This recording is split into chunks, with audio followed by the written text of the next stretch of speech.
ہندوستان میں سومناتھ کا مندر پورے ہندوستان کے لوگوں کا مرکز تھا۔ یہاں پر لوگ میلوں دور سے سفر طے کر کے آیا کرتے تھے۔ یہاں پر سونے کے بنے ہوئے بت اور مورتیاں نصب کی گئی تھیں۔ اس مندر کی خاص بات مورتیوں کا ایک خاص جادو تھا، جس کی وجہ سے بڑے بڑے لوگ اس کی طرف متوجہ ہوتے تھے۔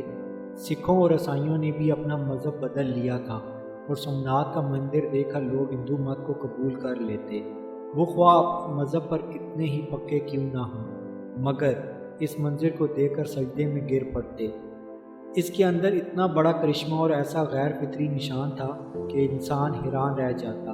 اس میں ایک ایسا بڑا بت تھا جو بغیر کسی سہارے کے ہوا میں مولک تھا، نہ چھت کے ساتھ لگا ہوا تھا اور نہ ہی زمین پر پڑا ہوا تھا، ایک عجیب و غریب کیفیت کے ساتھ ہوا میں لٹکا رہتا تھا۔ لوگ جو وہاں پر آتے اسے دیکھ کر حیران ہو جاتے۔ پھر ہندو پنڈت خوب کمائی کیا کرتے تھے، اس کی خاطر دودھ کے لیے پیسے دو اور ہیرے جواہرات اس پر چڑھاؤ، تمہاری تمام مشکلات حل ہو جائیں گی، تمہارے تمام مسائل ختم ہو جائیں گے۔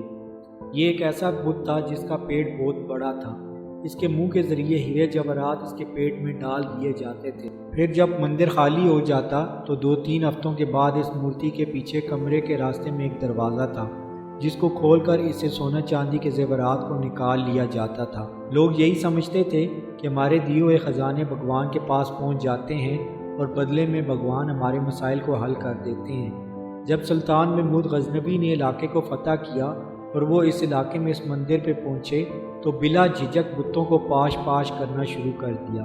بڑی بڑی کلاڑیوں سے بتوں کو گرایا جا رہا تھا اور سلطان محمود غزنوی بھی تلواروں سے بتوں پر وار کر رہے تھے۔ ابھی آدھا مندر بتوں سے پاک ہوا تھا کہ بقایا کو دوسرے دن پر چھوڑ دیا گیا۔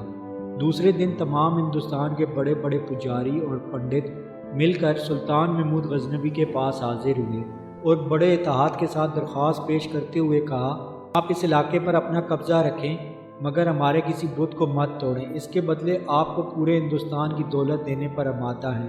سلطان محمود غزنوی کا ایک وزیر آپ کے قریب آیا اور کہنے لگا، یہ پیشکش بہت بڑی ہے، ہم نے سارے بتوں کو توڑ دیا ہے، صرف ایک بت کو چھوڑ دینے میں کوئی حرج نہیں، آپ اس پر ذرا غور کیجئے، جو مال و دولت آپ کو ملے گا اس سے ہمارے دین اسلام کی حکومت بہت آسانی سے مستحکم ہونا شروع ہو جائے گی۔ سلطان محمود غزنوی نے ہندو پنڈتوں کو کوئی جواب نہ دیا۔ دوسرے دن وہ اپنے ساتھ ماہر سیاستدان کو لے کر پہنچے کیونکہ آپ اس مسئلے کو حل کرنا چاہتے تھے۔ جب آپ وہاں تشریف لے گئے تو بت کو چاروں طرف سے گھوم کر دیکھا، کوئی ایسی چیز نظر نہیں آئی جس پر بت کو ٹھہرایا گیا ہو یا جس کے ذریعے بت کو ہوا میں لٹکایا گیا ہو۔ سیاستدان کو ذمہ لگایا کہ آپ اس کا معائنہ کریں اور اس کی وجہ ڈھونڈیں کہ بت کو ہوا میں کس طرح ٹھہرایا گیا ہے۔ عجیب و غریب سما بن چکا تھا۔ بہت سارے وزیر اور سلطان محمود غزنوی بھی وہاں پر بیٹھ کر دیکھ رہے تھے کہ آخر اس کی وجہ کیا ہو سکتی ہے۔ البیرونی بھی پکے سچے مسلمان تھے، انہوں نے بڑے غور سے بت کو دیکھنا شروع کیا۔ آخر کار ان کی سمجھ میں یہ راز آ گیا اور بڑی فاتحانہ مسکراہٹ لے کر بادشاہ کے سامنے حاضر ہوئے۔ حضور، اس بت کی دائیں جانب دیوار کے اوپر والی اینٹوں کو اگر نکال دیا جائے تو آپ کے سامنے سارا معاملہ حل ہو جائے گا۔ سلطان محمود غزنوی جو کافی دیر سے تحقیق ہوتے دیکھ رہا تھا، وہ گہری سوچ میں پڑ گیا اور اپنے وزیر کو حکم دیا، جن اینٹوں کی طرف البیرونی نے اشارہ کیا ہے وہ فوراً نکال دی جائیں۔ جیسے ہی اینٹیں نکال لی تو بت کا سارا راز فاش ہو گیا۔ جیسے ہی دائیں طرف والی دیوار سے اینٹیں نکالی گئیں تو بت دائیں جانب زمین کی طرف جھک گیا۔ ابھی وہ زمین پر گرا نہیں تھا۔ سب حیران تھے کہ اینٹوں کا بت سے کیا تعلق۔ سلطان نے البیرونی کو بلا کر پوچھا، پہلے ذرا اس راز پر پردہ اٹھائیں کہ آپ کی تحقیق اس گہرائی تک کیسے پہنچی۔